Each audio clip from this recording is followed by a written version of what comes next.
Hey everyone, welcome to Chemistry of Cooking, where I tell you the science behind your favorite foods. It's around 4th of July when I'm filming this, and I decided to make a flag cake for my family. I'm using a recipe by Barefoot Contessa, only I am making this cake while in the mountains, which means that the altitude will affect the way my cake turns out. So I thought today, instead of saying what each ingredient does, I would tell you how I changed the recipe and the process in order to combat the issues high altitude baking brings. If you want to make this cake too, I will have the link down below. So we're going to start by sifting together flour, cornstarch, baking soda, and salt. I added 1 more tablespoon of flour than the recipe calls for.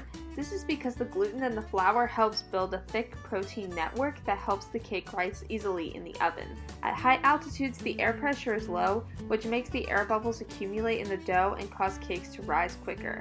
However, when taken out of the oven, they can fall quickly, resulting in dense, flat cakes. The extra protein networks help our cake stay up when cooled. I also removed 1/8 of a teaspoon of baking powder to keep the cake from rising too much. Then we're going to cream together the butter and the sugar.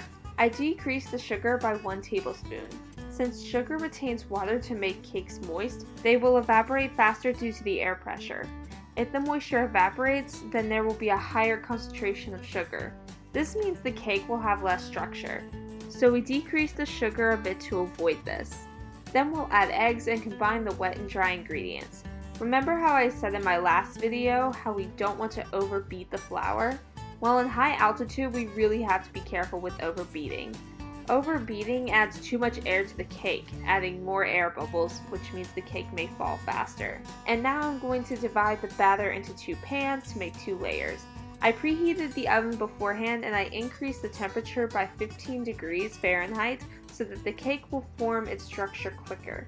This is because evaporation happens quicker at higher altitudes, causing the cake to lose its form.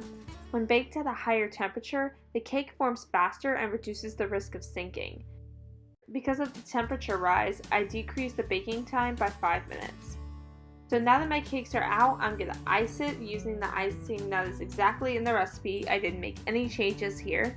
And since it is the 4th of July, I decorated it like the American flag. And voila! You have a 4th of July flag cake that's fluffy and thick, even 3,000 feet above sea level. Thank you guys for watching. If you enjoyed it, be sure to give it a big thumbs up.